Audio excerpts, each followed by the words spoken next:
te croire me sera toujours cher.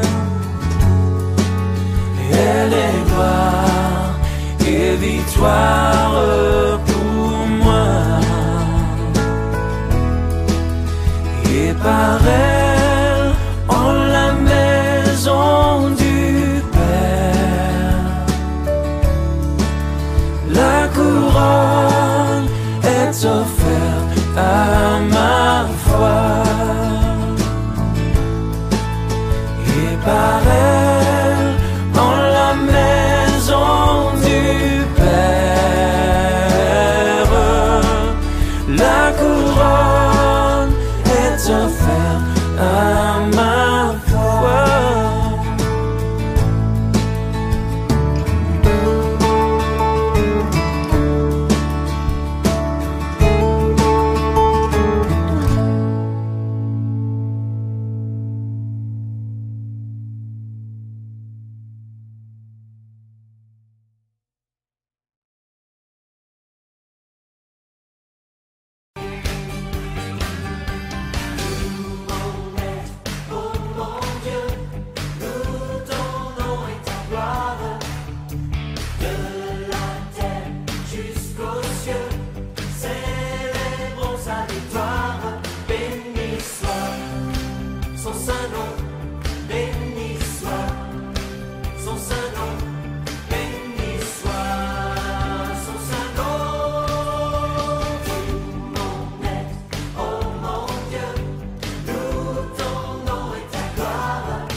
Tu n'es pas un Dieu qui dépend de l'homme mortel.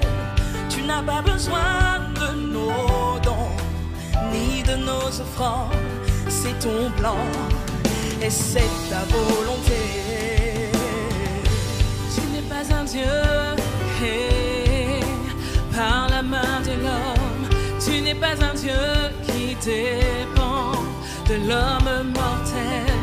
Tu n'as pas besoin de nos dons, ni de nos offrandes. C'est ton plan et c'est ta volonté. Car toi seul est Dieu, bien avant tous les temps, assis sur le trône. Oui, toi seul est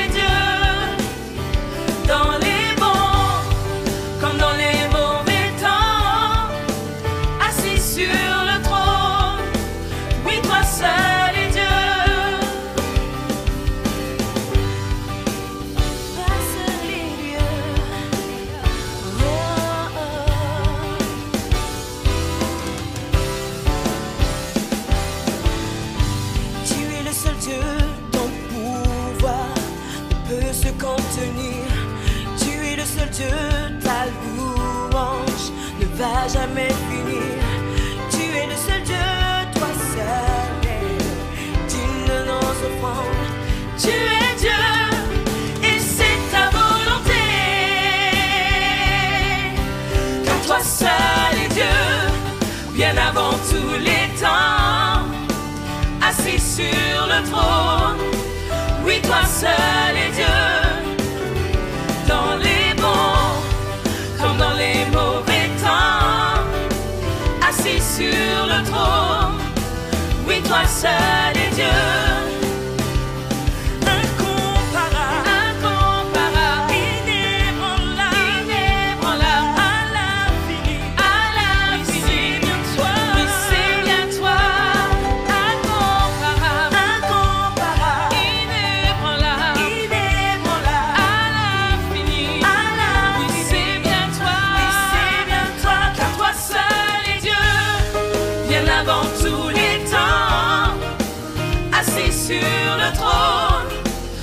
Toi seul est Dieu. Dans les bons comme dans les mauvais temps, assis sur le trône. Oui, toi seul est Dieu.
Je t'adore,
Tout-Puissant,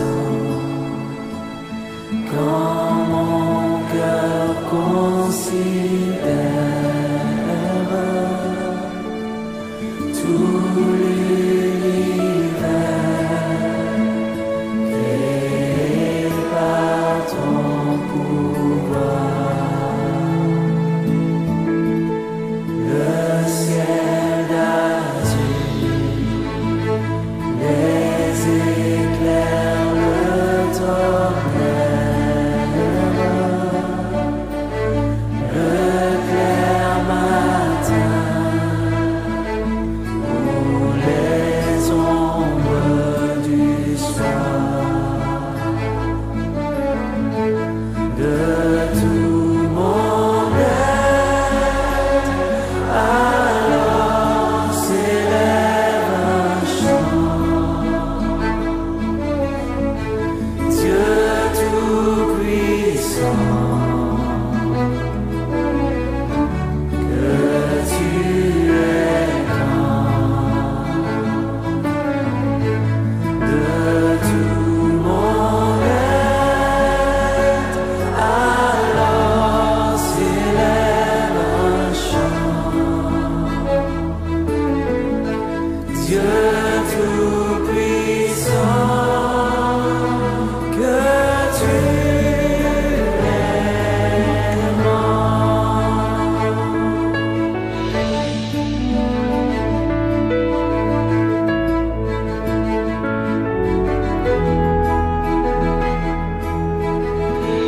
Mais quand je songe au sublime mystère qu'un Dieu si grand a pu penser à moi, que son cher Fils est devenu mon frère, et que je suis l'héritier du grand roi. Alors mon cœur redit la nuit le jour, que tu es bon, ô Dieu d'amour. Alors mon cœur redit la nuit le jour, que tu es bon, ô Dieu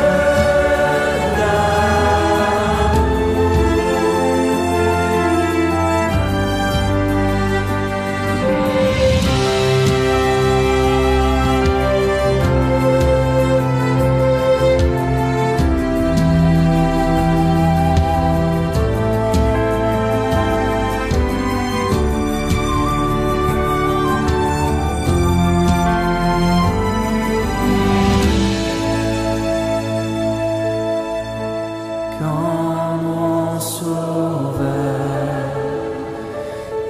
éclatant de lumière se lèvera de son trône éternel, et que les sangs des douleurs de la terre, je pourrai voir les splendeurs de son ciel.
Amen.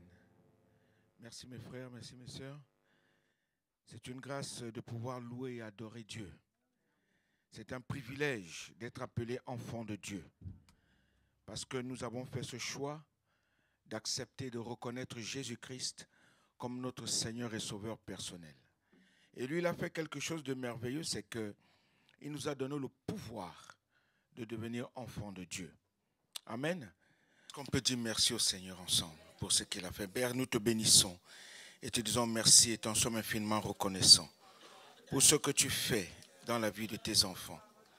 C'est une grâce, un honneur de t'appartenir et d'être appelé enfant de Dieu. Merci Seigneur parce que tu pourvois pour nous. C'est toi qui intercèdes, Jésus, auprès de Dieu le Père. Merci. Merci Seigneur. Nous te bénissons Père Céleste. Au nom de Jésus. Au nom de Jésus. Merci Jésus.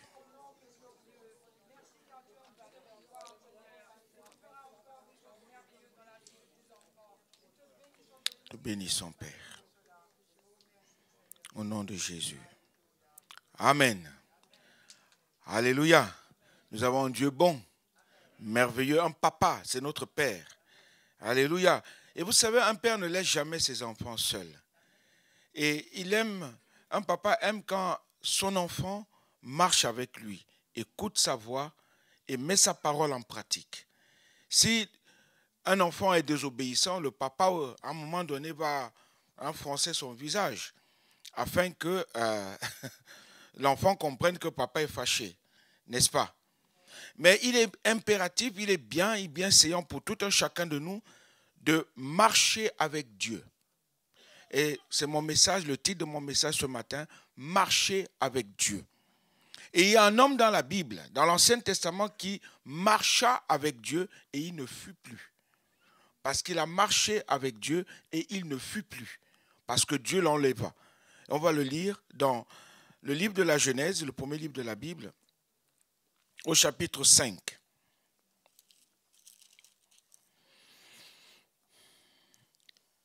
Ça parle de la postérité d'Adam par Seth jusqu'à Noé. Genèse chapitre 5, à partir du verset 15.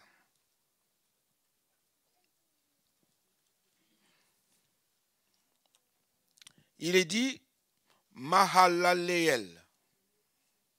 Genèse chapitre 5, à partir du verset 15. Voici ce qui est écrit. Mahalaleel, âgé de 65 ans, engendra Jéred. Mahalaleel vécut après la naissance de Jéred 830 ans, et il engendra des fils et des filles. Tous les jours de Mahalaleel furent de 895 ans, puis il mourut. Jéred, âgé de 162 ans, engendra Enoch. Jéred vécut après la naissance d'Enoch 800 ans, et il engendra des fils et des filles. Tous les jours de Jéred furent de 962 ans, puis il mourut. Enoch, âgé de 65 ans, engendra Methushélah. Dans certaines versions, on dit Mathusalem. Methushélah. Enoch, après la naissance de Methushélah, marcha avec Dieu 300 ans. 300 ans. Et il engendra des fils et des filles.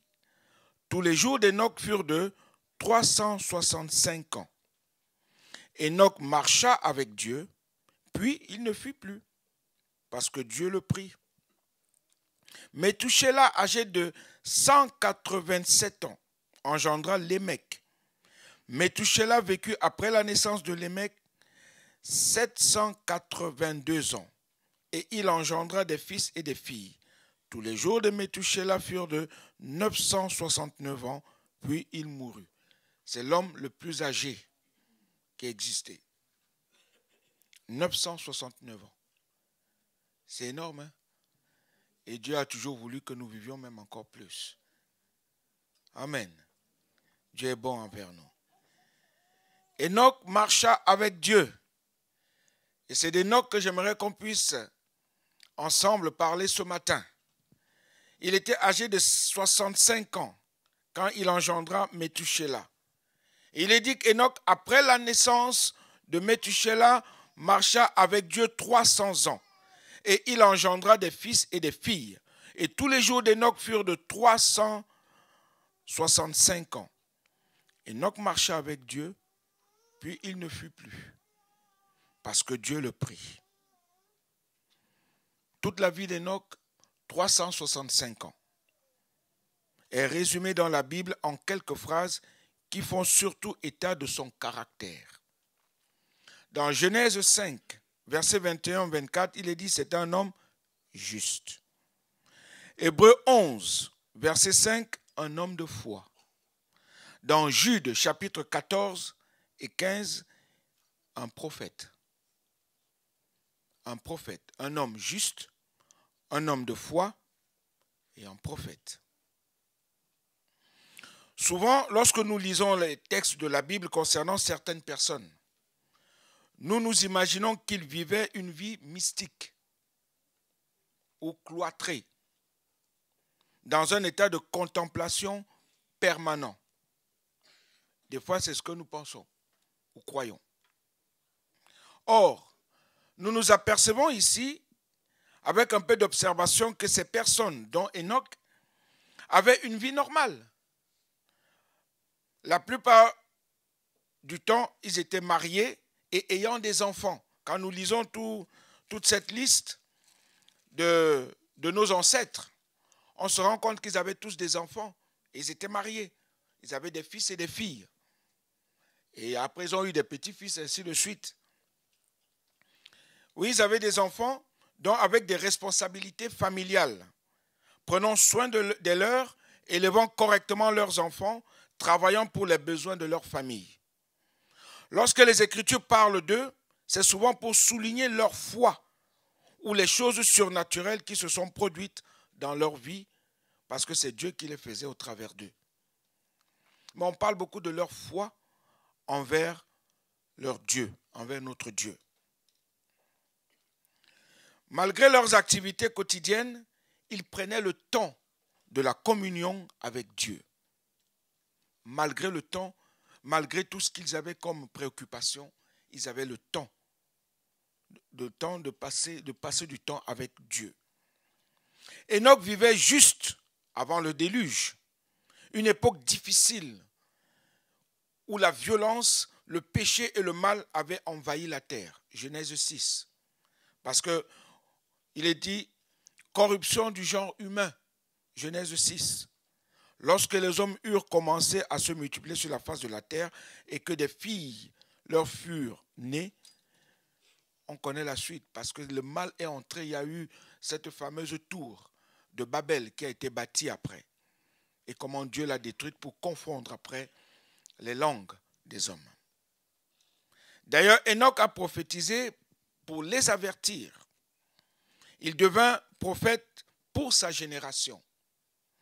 Dans Jude verset 14 et 15, il est dit « C'est aussi pour eux qu'Enoch, le 7e depuis Adam, a prophétisé en ces termes. Voici, le Seigneur est venu avec ses saintes myriades pour exercer un jugement contre tous et pour faire rendre compte à tous les impies parmi eux de tous les actes d'impiété qu'ils ont commis et de toutes les paroles injurieuses qu'ont proférées contre lui des pécheurs impies. » Il a prophétisé contre eux. Enoch vivait au milieu des pécheurs impies et cependant, il a marché avec Dieu. Alléluia. Le monde était tohu-bohu, on va dire, sens dessus-dessous. Mais Enoch marchait avec Dieu. Cela veut dire qu'il ne s'est pas laissé séduire ni corrompre par leurs idées, les habitudes et les mœurs des gens de son époque. Et nous, aujourd'hui, 21e siècle, comment est-ce que nous nous comportons face au monde d'aujourd'hui?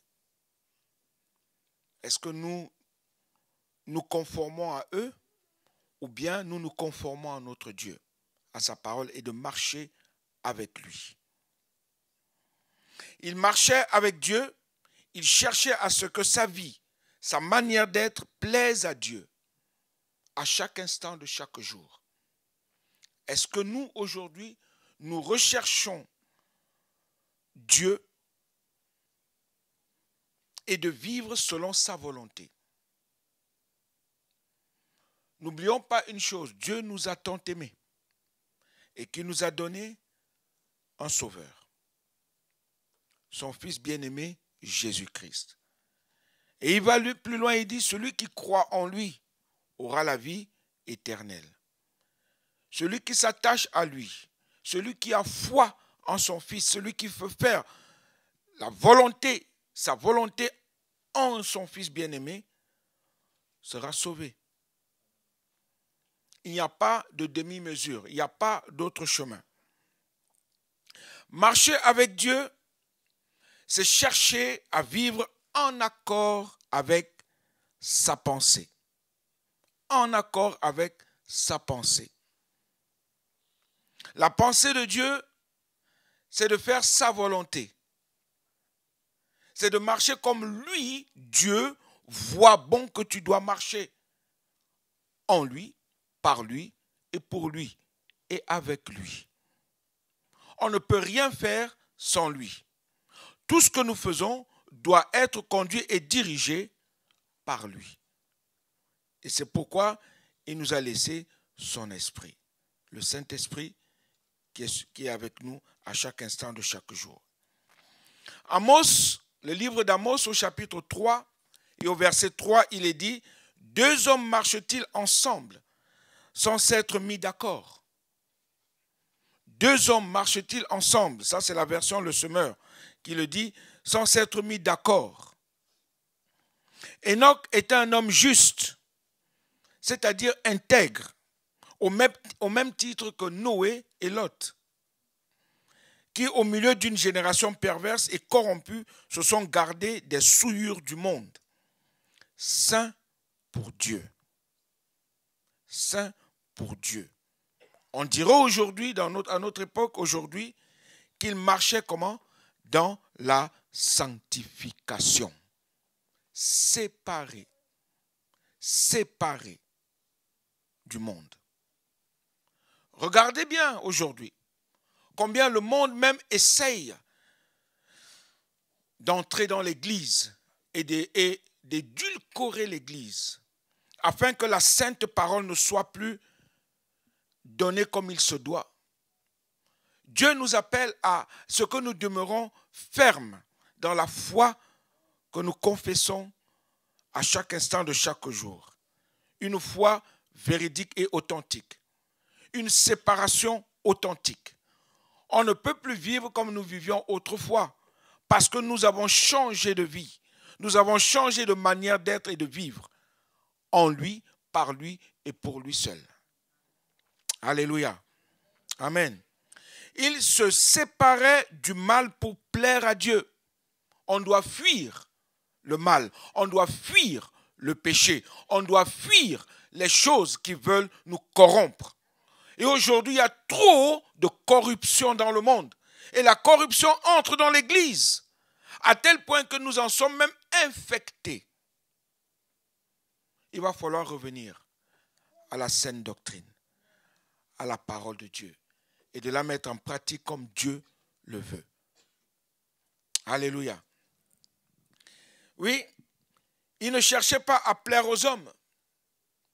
Nous ne sommes pas là pour essayer de nous montrer ou nous démontrer. Nous sommes là pour faire la volonté de celui qui nous a enrôlés en lui, Jésus-Christ. Nous sommes là pour marcher avec lui. Enoch marcha avec Dieu et ne fut plus. Et toi aujourd'hui, est-ce que tu marches avec Dieu? Parce que quand tu marches avec Dieu, quand tu marches avec lui, il y a quelque chose qu'on doit ressentir en toi. Il y a quelque chose qu'on doit goûter en toi. Il y a quelque chose qu'on doit toucher en toi. Il y a quelque chose qu'on doit ressentir en toi. Parce que tu marches avec ton Créateur. Alléluia. Et c'est pourquoi notre vie doit être une vie de séparation. Enoch a marqué sa différence dans sa génération en conformant sa vie à la volonté de Dieu. À la volonté de Dieu. Je peux prendre encore un autre exemple. Bien plus tard qu'Enoch, c'est Joseph. Joseph a fui la corruption. Il a fui l'impudicité et l'adultère. De vivre de se laisser corrompre par le péché. Il a fui. Il a fui. Parce qu'il s'est dit, je ne veux pas me laisser corrompre. Je ne veux pas. La crainte de Dieu était en lui. Et aujourd'hui, 21e siècle, beaucoup n'ont plus cette crainte de Dieu. La crainte de Dieu est en train de disparaître petit à petit parce que le monde qui nous entoure veut à tout prix que nous vivons comme lui. Enoch est un homme de foi. Il s'appuyait sur Dieu. Est-ce que tu t'appuies sur Dieu encore aujourd'hui? Quand les problèmes, les soucis et toutes choses arrivent, est-ce que tu ne comptes que sur lui? Est-ce que tu t'attaches à lui? Est-ce que tu as encore là cette foi qu'il est capable de te libérer, de te délivrer, de te guérir et de t'accorder ce que ton cœur désire? Parce que beaucoup aujourd'hui n'arrivent plus à s'attacher. Quand un problème arrive, quand un souci arrive, quand une douleur arrive, beaucoup se détournent même de Dieu. Parce qu'ils s'attachent à leurs problèmes. Ils croient que c'est parce que le problème est là qu'ils vont peut-être pouvoir aller plus loin dans leurs problèmes. Ils ne font que s'avilir dedans. Parce que autant tu t'éloignes de Dieu, autant tu t'avilis dans ton problème. Amen. C'est pour cela qu'il a pu marcher si longtemps avec Dieu. Parce qu'il avait foi, il a cru. Il a cru. Je crois en mon Dieu. J'ai foi en lui. Malgré les problèmes, malgré les soucis, malgré tout ce qu'on peut dire, une chose est certaine. Je sais que mon Rédempteur se lèvera le dernier. Il devait être bien isolé en son temps, notre cher Enoch. Peut-être que les autres se moquaient de lui.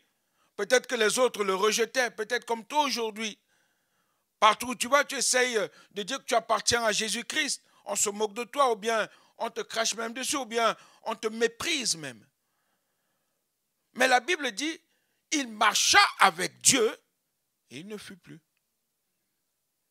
Parce qu'il a gardé sa foi en son Seigneur et en son Dieu. Alléluia.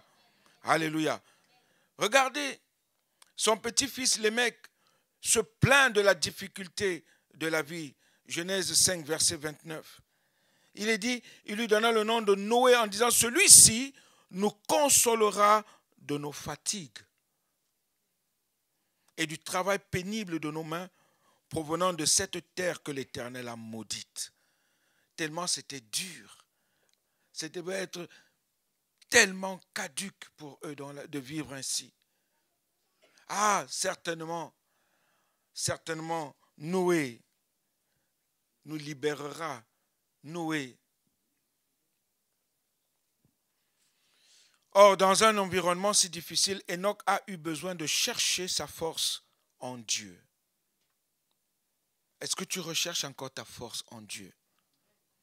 Quand il y a des pénibilités, quand les temps sont difficiles, quand tu te dis la maladie va m'emporter, ou bien au travail, à la maison même, est-ce que tu as encore cette foi en celui qui t'a enrôlé à lui?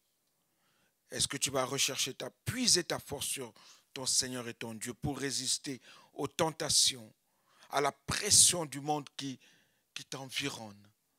Il y a tellement de pression. Je disais dernièrement, pasteur Linderman, c'est comme si les ténèbres sont en train d'envahir de plus en plus la terre. Les ténèbres nous envahissent, les ténèbres sont en train de couvrir la terre. Le mal est devenu bien, le bien est devenu mal. de plus en plus, on n'arrive plus à respirer convenablement, on n'arrive même plus à témoigner de Jésus. Quand tu parles de Jésus-Christ, c'est comme si tu étais en train de commettre un meurtre. C'est incroyable. Quand tu veux témoigner de ta foi, c'est comme si on te mettait un couteau dans le cœur, on te dit non, tais-toi, ferme ta bouche, tu n'as rien à dire ici. Nous sommes en train de vivre dans un monde qui nous pousse à refuser Jésus.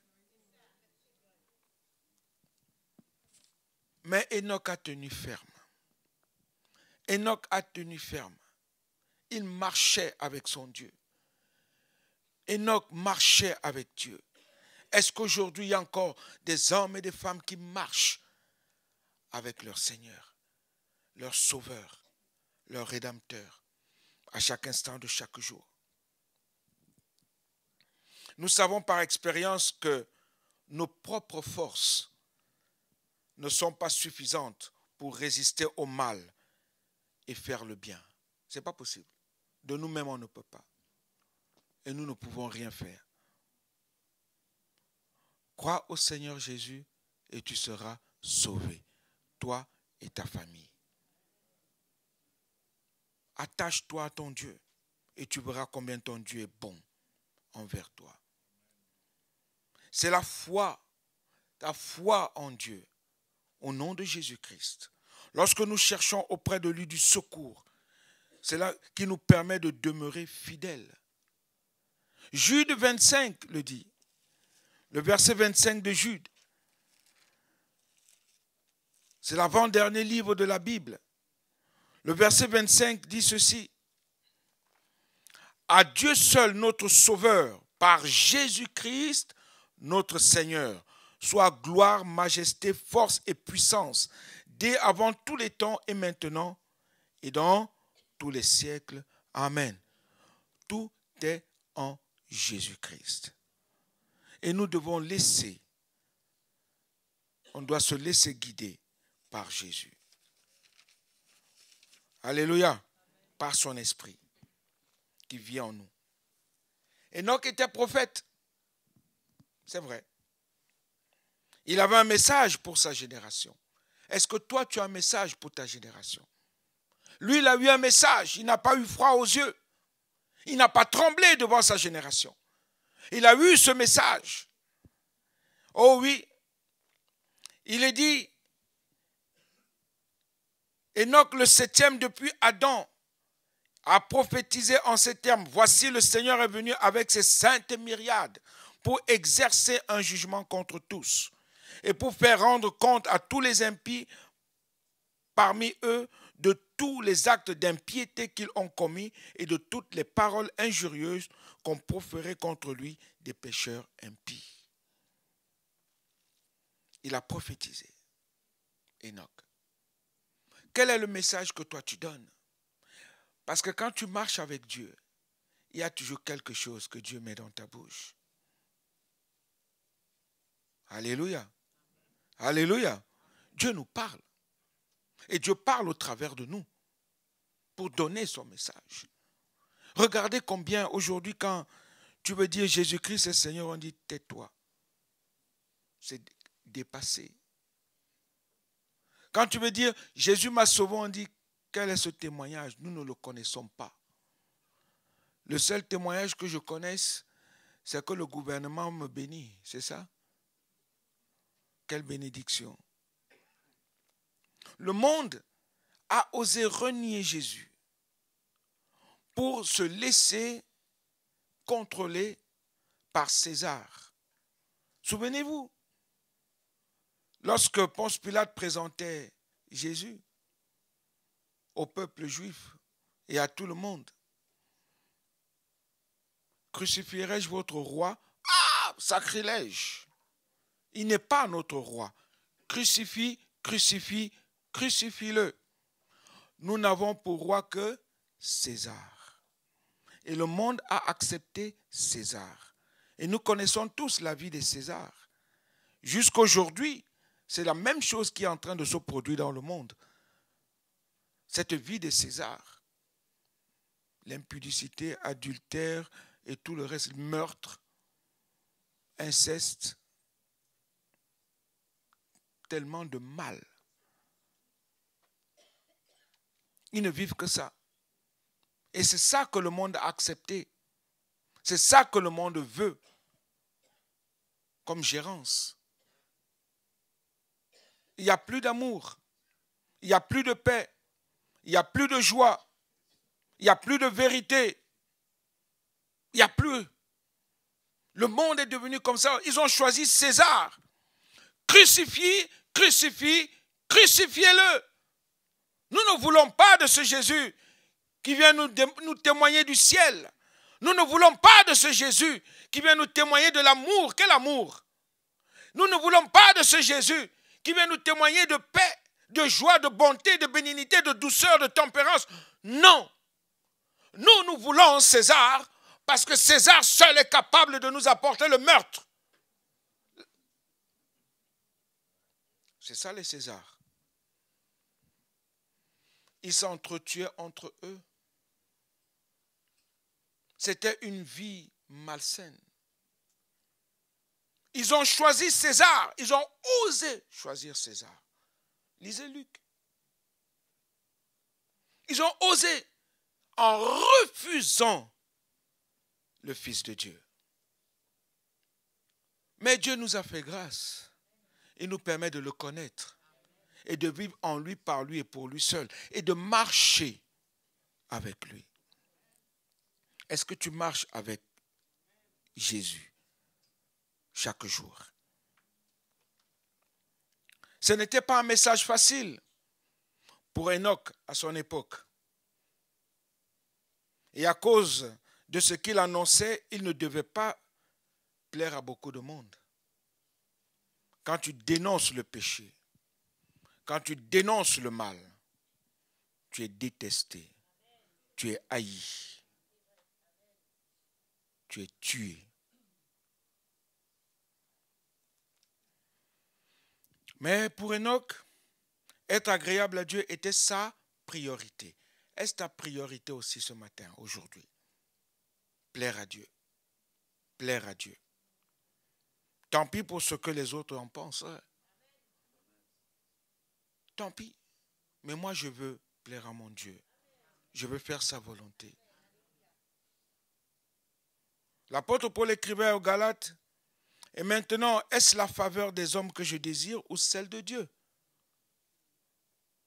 Est-ce la faveur des hommes que je désire ou celle de Dieu? Est-ce que je cherche à plaire aux hommes? Si je plaisais encore aux hommes, je ne serais pas serviteur de Jésus-Christ. » Galates 1, verset 10. C'est ce qu'il est dit.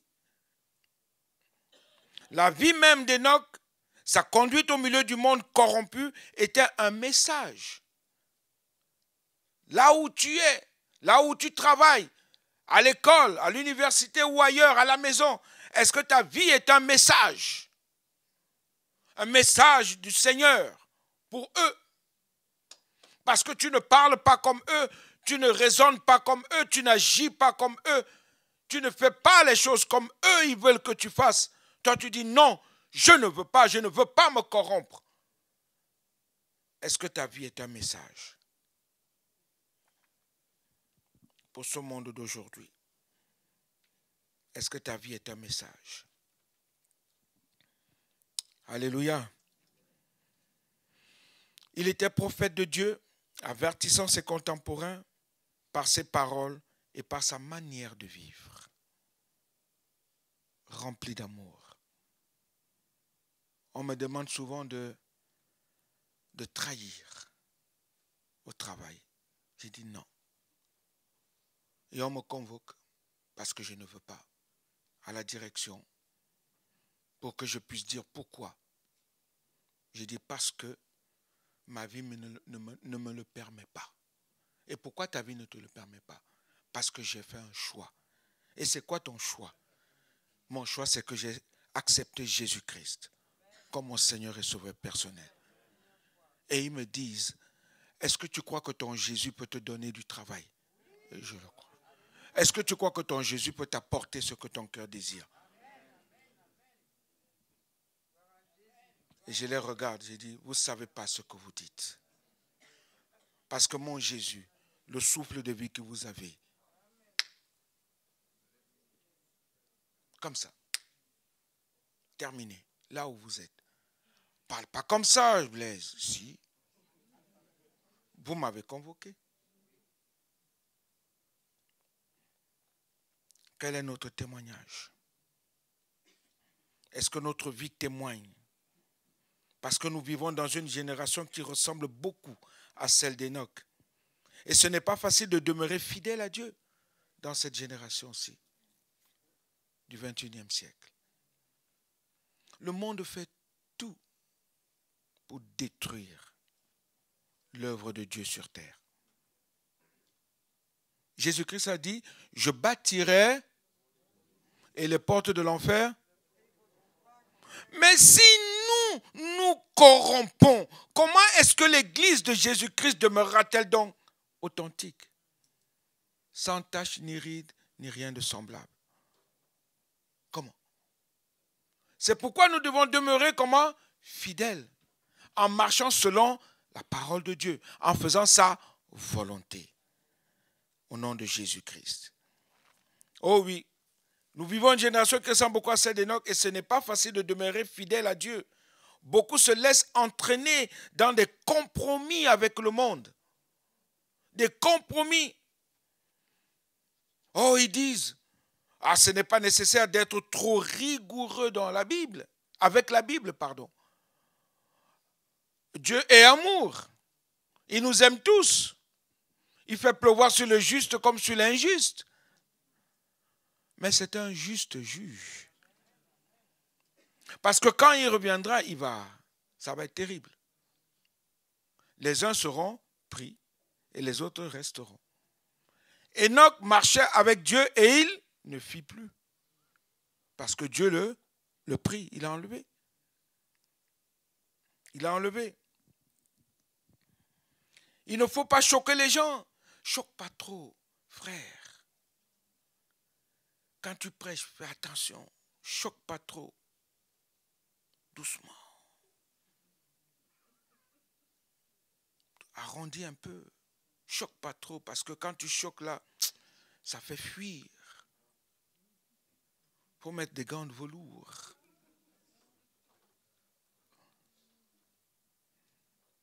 Parce que quand on parle de sanctification, les gens n'aiment pas. Quand on parle de sanctification, de demi-tour, de dire non, arrêtez. On dit non, frère. Pourquoi la sanctification? Mais la Bible dit la sanctification sans laquelle personne. C'est ça. Nous pouvons nous amuser avec eux. Allons-y en boîte avec eux. Pourquoi? Dieu est amour. Allons-y nous pavaner dans des... Vous savez, je commençais à venir au Seigneur et on m'avait invité dans le sud.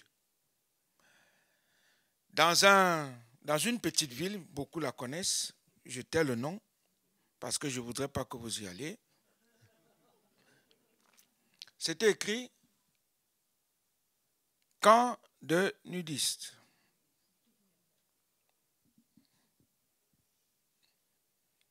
Et on me dit, oh Blaise, viens on y va. Je dis, je vais faire quoi là-bas? Et vous les voyez sortir, grec. Je dis, Seigneur. Et quand vous voulez entrer, on vous dit, vous n'allez pas rester en maillot de bain. Si. Ah non. Si. Pourquoi? C'est pas possible. Papa, maman, enfant, grand-père, grand-mère, tonton, tata et les autres aussi qui voient tout. Je dis, mais c'est pas possible, je ne peux pas rester là. Dans ce pays où nous vivons.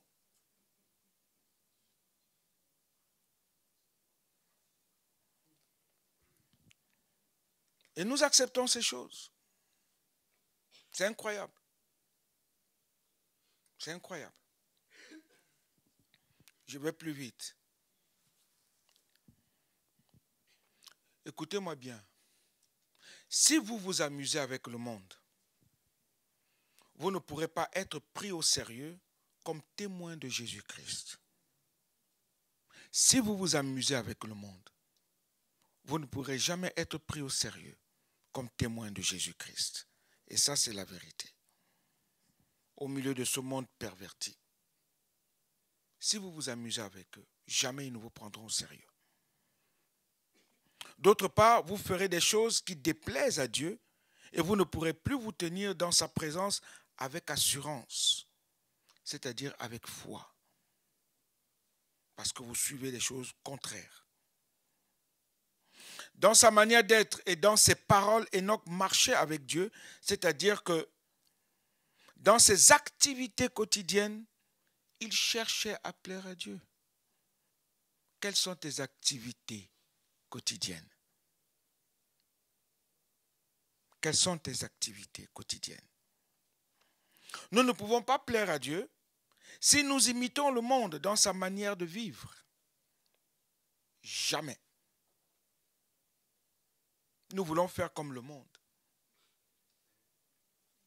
Quand on regarde Santa Barbara ou les Feux de l'amour, on veut faire exactement comme eux. Des fois, on veut parler comme eux. Des fois, on veut agir comme eux. Ah, tel acteur vivait comme ça, il parlait comme ça. Vous connaissez l'acteur Bill Cosby? Cosby Show? Entre ce qu'on voyait au cinéma et la réalité de sa vie, diamétralement opposés. Pourtant, j'aimais bien cette petite série, Cosby Show. Entre ce qu'il montrait à la télévision et sa vie de chaque jour, c'était une vie horrible. Faisons attention à ce que nous regardons.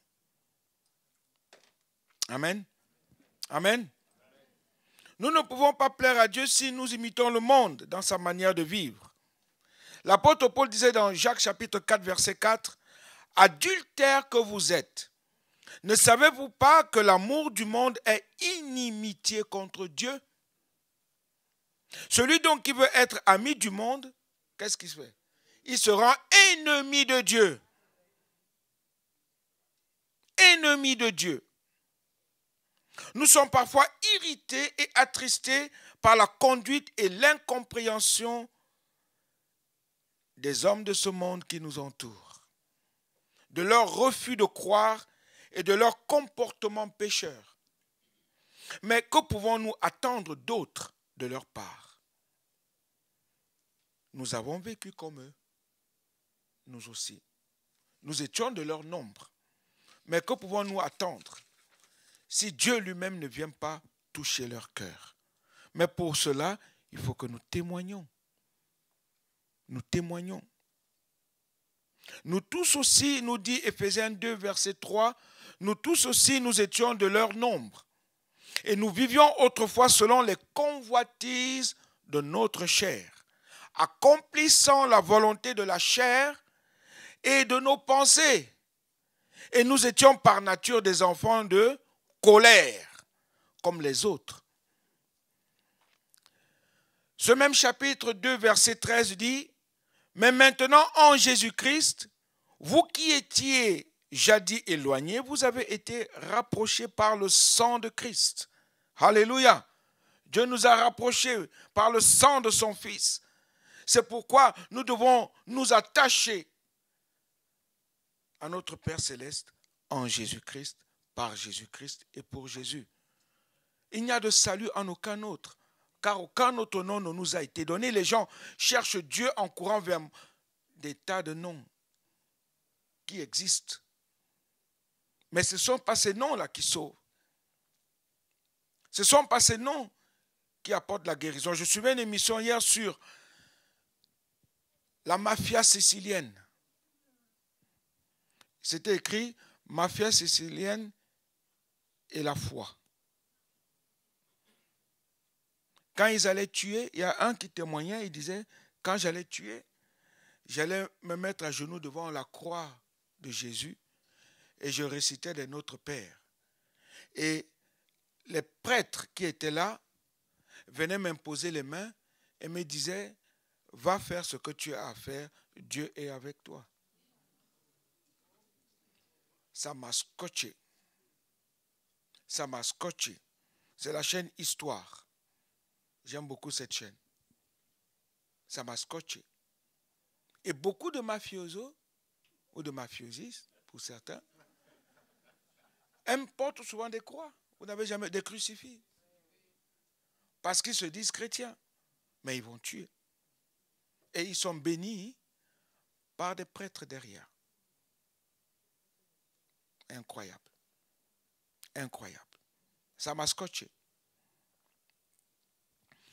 Éphésiens chapitre 2, versets 19 et 22 dit, ainsi donc, vous n'êtes plus des étrangers ni des gens du dehors, mais vous êtes concitoyens des saints, gens de la maison de Dieu.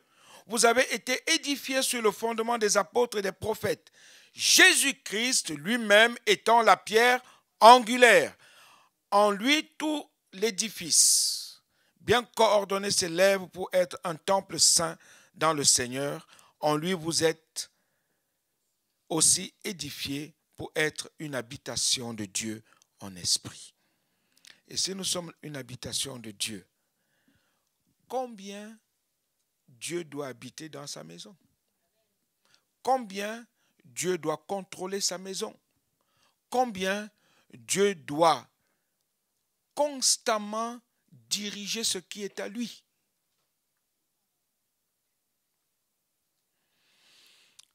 Enfin, Enoch a laissé un héritage à sa postérité. Des centaines d'années plus loin, après son enlèvement, un autre homme de foi est né dans sa famille. C'est Noé, l'arrière-petit-fils d'Enoch. Si nous marchons avec Dieu dans l'intégrité et dans la foi, nous serons des prophètes, non seulement dans le monde ou dans l'Église, mais aussi dans notre propre famille. L'esprit de prophète habite en nous, n'est-ce pas? Et nous devons témoigner de Jésus-Christ au quotidien. Ce n'est pas seulement de dire « ainsi parle l'Éternel », ce n'est pas ça.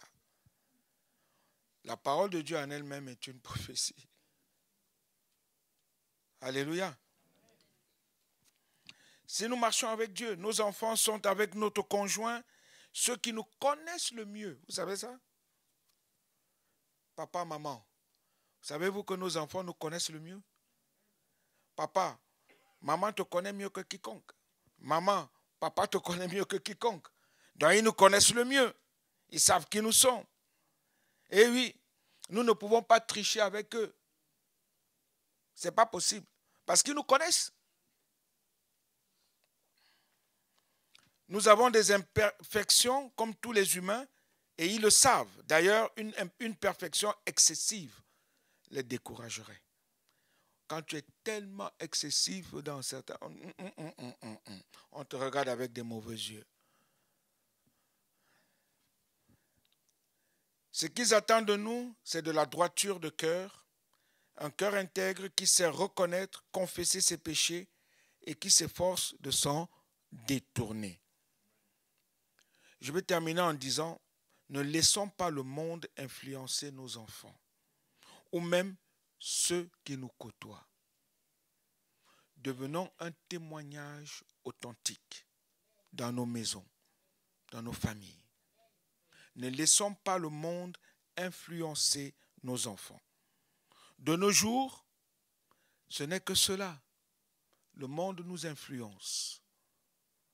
C'est pourquoi j'ai choisi le thème pour la jeunesse et les ados pour samedi prochain, influencé ou influençable. Parce que le monde influence nos jeunes, notre jeunesse aujourd'hui, nos ados. Le monde les influence terriblement. Ils ont même changé de vocabulaire. Ils ont un autre vocabulaire qui ne glorifie même pas Dieu. Quand vous les entendez parler, vous dites « waouh !»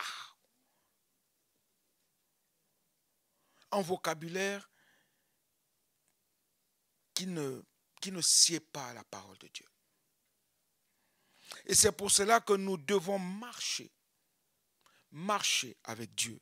Vivre avec Dieu. Marcher et vivre par l'Esprit de Dieu, nous dit Galates 5, versets 24 à 26. Nous devons marcher et vivre avec Dieu à chaque instant de chaque jour. Marcher avec Dieu dans la vérité et dans la foi, en pratiquant la miséricorde envers les autres. Voilà ce qui fera de nous des véritables enfants de Dieu. Notre vie sera notre message. Parce que par la foi, Enoch fut amené auprès de Dieu sans avoir connu la mort. Par la foi, il est parti. Il a cru en son Dieu.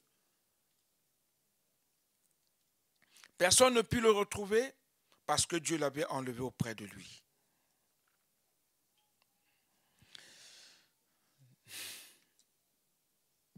Oh frères et sœurs, je me demande comment est notre vie aujourd'hui. Est-ce que c'est une vie de témoignage? Une vie qui marque nos contemporains? Une vie qui glorifie Dieu? Je vais terminer en lisant 1 Corinthiens 5, versets 6 à 10, qui dit ceci.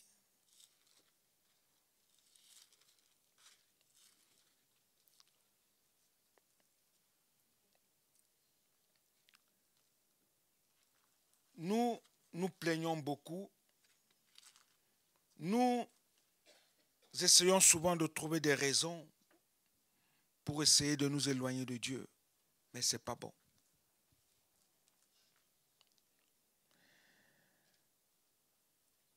En Corinthiens 5, verset 6, dit ceci. C'est bien à tort que vous vous glorifiez. Ne savez-vous pas qu'un peu de levain fait lever toute la pâte? Faites disparaître le vieux levain, afin que vous soyez une pâte nouvelle. Puisque vous êtes sans levain, car Christ, notre Pâque, a été immolé. Célébrons donc la fête, non avec du vieux levain, non avec un levain de malice et de méchanceté, mais avec les pains sans levain de la pureté et de la vérité. Je vous ai écrit dans ma lettre de ne pas avoir des relations avec des impudiques, non pas d'une manière absolue avec les impudiques de ce monde, ou avec les cupides et les ravisseurs, ou avec les idolâtres. Autrement, il vous faudrait sortir du monde. Maintenant, ce que je vous ai écrit, c'est de ne pas avoir des relations avec quelqu'un qui, se nommant frère, est impudique ou cupide, ou idolâtre, ou outrageux, ou ivrogne, ou ravisseur. De ne pas même manger avec un tel homme. Ouh, l'apôtre Paul est dur, n'est-ce pas? Mais c'est pour nous préserver. C'est pour nous préserver. Il dit de ne pas avoir des relations, oui. Mais celui qui veut se faire appeler frère et qui vit une vie comme ce que nous venons de lire, impudique, cupide, idolâtre, outrageux, ivrogne, ravisseur, c'est pas bon. Tu te dis frère et tu vis comme ça, tu te dis sœur et tu vis comme ça, tu ne glorifies plus Dieu. Tu te glorifies toi-même. C'est bien à tort que vous vous glorifiez, dit Paul. Mais nous devons rechercher une vie qui exalte Dieu, une vie qui glorifie Dieu. Est-ce que nous voulons vivre cette vie? Est-ce que c'est notre désir? Alors prions le Seigneur, s'il vous plaît.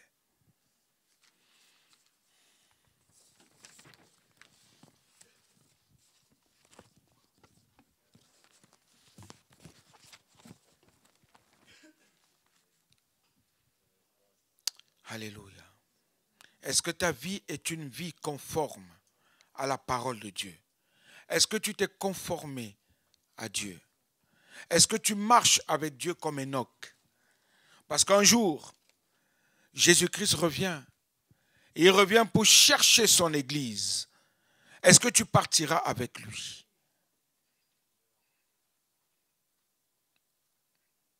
Père, nous te bénissons encore ce matin. Parce que nous ne voulons pas être des auditeurs oublieux. Nous voulons marcher selon ta volonté. Nous voulons demeurer en toi, mettre ta parole en pratique, la serrer dans notre cœur afin de ne point pécher contre toi. Nous sommes là, Seigneur, ce n'est pas pour imiter le monde, mais c'est pour faire ta volonté. Tu reviens bientôt chercher ton Église et nous voulons en faire partie. Alors, Père, manifeste-toi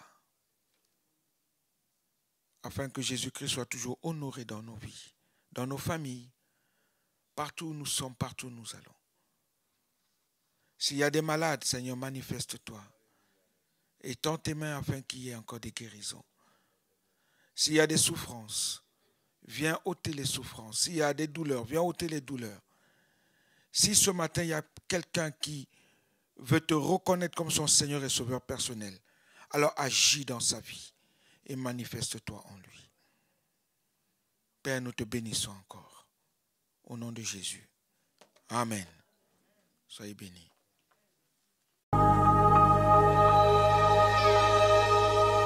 Tous les anges louent sa sainteté. L'univers crie sa majesté. Chantons gloire et puissance, force et louange à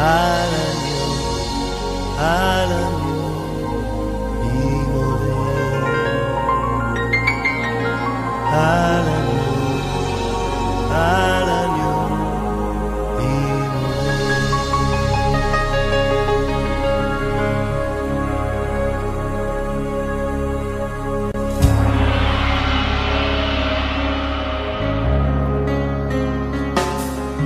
Tous les anges louent sa sainteté.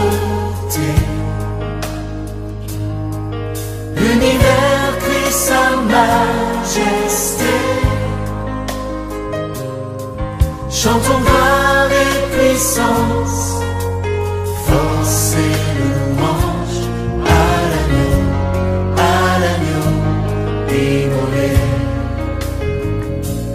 À l'agneau immolé. Les ténèbres ont reculé devant l'œuvre de la croix, devant l'agneau immolé et le sang versé pour moi. Tous les anges louent sa sainteté.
ressuscité. À toi la victoire pour l'éternité.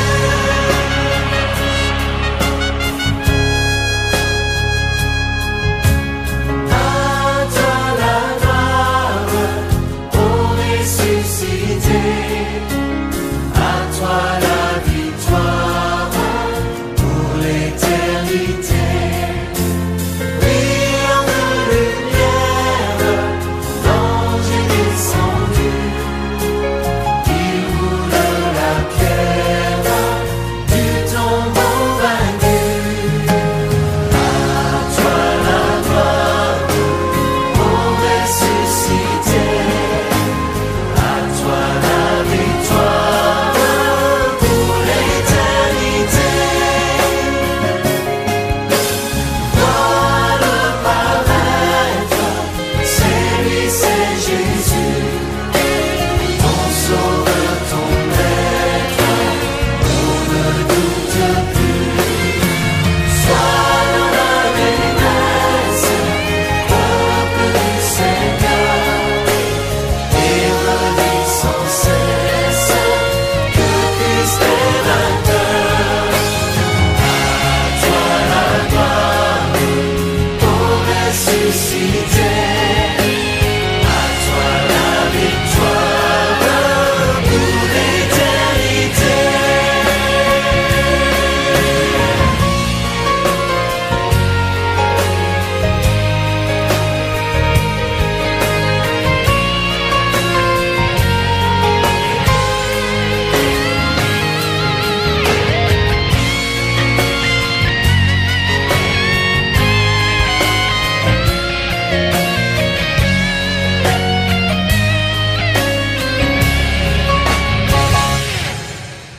Quand que j'entende, il vit à jamais.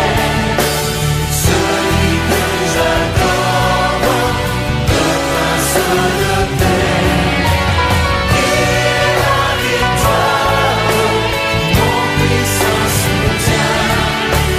Ma vie et ma gloire, non je ne crains rien. À toi la gloire, ô ressuscité. À toi la victoire pour l'éternité.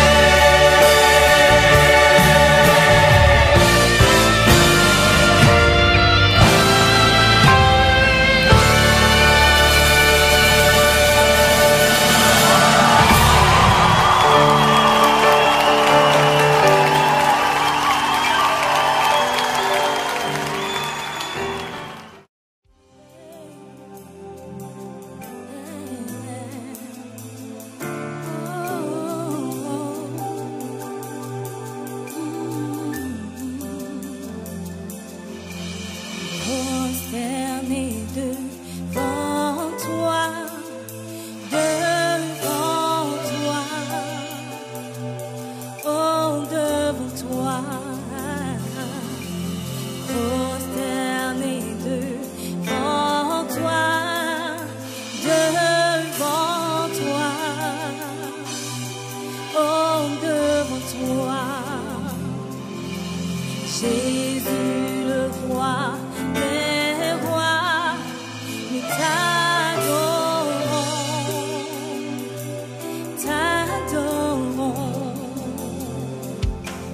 Jésus le roi des rois, nous t'adorons, prosternés devant toi, oh devant toi,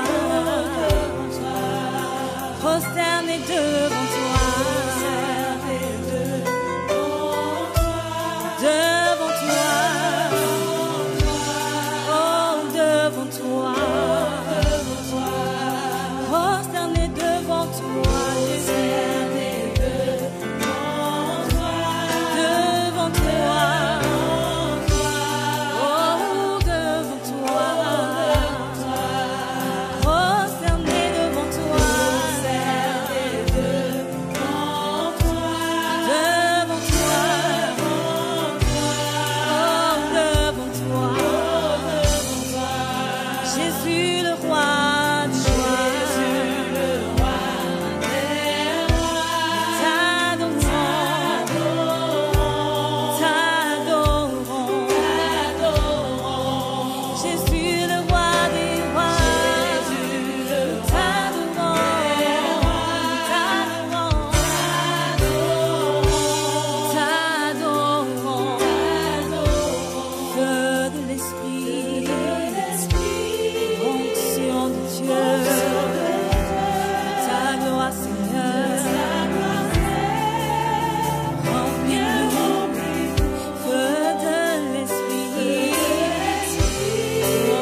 temple, Seigneur, est un lieu très saint. Oh, pour toi, Seigneur, ma vie t'appartient. Et je déclare que c'est un lieu très saint. C'est un lieu très saint. Dans ton palais, tout s'écrit, tout s'écrit, tout s'écrit gloire. Oh, mon être s'écrit gloire. Je dis gloire, gloire à ton nom, toi qui es puissant. Alléluia, Alléluia. C'est un lieu très saint. Alléluia. C'est un lieu